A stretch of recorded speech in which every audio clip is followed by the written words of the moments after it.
اعوذ باللہ من الشیطان الرجیم بسم اللہ الرحمن الرحیم ثم بعثنا من بعدهم موسی بآیاتنا إلى فرعون وملئها فظلموا بها فانظر كيف كان عاقبة المفسدين۔ پھر ان نبیوں کے بعد ہم نے موسیٰ کو اپنی نشانیوں کے ساتھ فرعون اور اس کے درباریوں کے پاس بھیجا تو انہوں نے ان نشانیوں کو نہ مانا۔ پھر دیکھیے فساد کرنے والوں کا انجام کیا ہوا۔ اللہ تعالیٰ نے فرمایا ہے پھر ان کے بعد ہم نے بھیجا یعنی ان پیغمبروں کے بعد مثلا نوح، ہود، صالح، لوط اور شعیب علیہم السلام، موسیٰ کو نشانیاں دے کر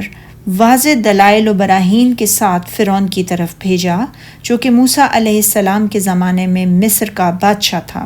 اور اس کی قوم کی طرف تو انہوں نے ان کے ساتھ کفر کیا، یعنی از راہ ظلم و عناد انہوں نے انکار اور کفر کیا، جیسا کہ اللہ تعالیٰ نے ایک دوسری جگہ فرمایا ہے سورہ نمل میں،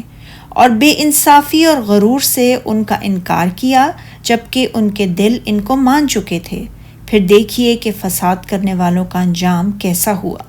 جنہوں نے اللہ کے راستے سے روکا اور اللہ کے رسولوں کی تکذیب کی، تو تم دیکھ لو کہ ان کا انجام کیسا ہوا، اور کس طرح ہم نے موسیٰ علیہ السلام اور ان کی قوم کی آنکھوں کے سامنے ان کے تمام دشمنوں کو دریا میں غرق کر دیا،